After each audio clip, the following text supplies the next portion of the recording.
Hi అండి, అందరికీ నమస్తే. Welcome to our channel. ఈరోజు మనం ఈ వీడియోలో వంట చేసేటప్పుడు జరిగే పొరపాట్ల గురించి తెలుసుకుందాం. వంట చేసేటప్పుడు మనం చేసే ఈ చిన్న చిన్న పొరపాట్లు రుచితో పాటు పోషకాలను కూడా నాశనం చేస్తాయి. కూరగాయలను ఎప్పుడు గోరువెచ్చటి నీటితో కడగడం మంచిది. చల్లని నీటిలో కడిగినప్పుడు అన్ని రసాయన అవశేషాలు మురికి పూర్తిగా పోవు. కూరగాయలను కట్ చేసిన తర్వాత కడిగితే నీటిని పీల్చుకొని పోషకాలను కోల్పోవచ్చు. కాబట్టి కూరగాయలను ముందుగా పూర్తిగా కడిగి తర్వాత కట్ చేయడం మంచిది. కూరగాయలను ఎక్కువ సమయం నీటిలో ముంచినా కూడా వాటి పోషకాలు పోతాయి. ముఖ్యంగా విటమిన్ సి ఉన్న వాటిని అయితే వెంటనే తీసేయాలి.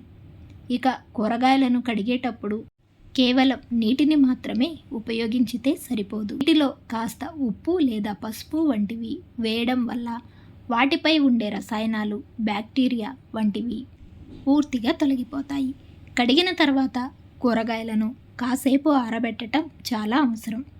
నీరు కూరగాయల మీద ఉండటం వల్ల అవి త్వరగా పాడైపోతాయి. అంతేకాకుండా పోషకాలను కూడా కోల్పోతాయి. పాలకూర, పచ్చిమిర్చి, కొత్తిమీర, ఉల్లిపాయలు అన్నింటినీ ఒకే దాంట్లో వేసి కడగడం మంచిది కాదు. కూరగాయలను ఎక్కువసేపు ఉడికించడం కూడా మంచిది కాదు. వాటి వల్ల లోపల ఉన్న పోషకాలు ఎక్కువగా పోతాయి. కూరగాయలను ఎక్కువసేపు ఉడికించడం వల్ల లోపల ఉన్న పోషకాలు ఎక్కువగా పోతాయి.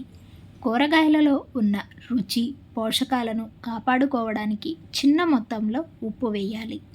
వంట చేసేటప్పుడు కూరని ఎక్కువసార్లు కలుపుతూనే ఉంటారు కొంతమంది. ఇలా చేస్తే కూరలు రుచిని కోల్పోతాయి. కూరగాయలను కట్ చేసిన తర్వాత వెంటనే వండాలి. ఫ్రెండ్స్, ఈ చిట్కాలు మీకు నచ్చినట్లయితే తప్పకుండా లైక్ చేసి, షేర్ చేసి, సబ్స్క్రైబ్ చేయండి. Thanks for watching.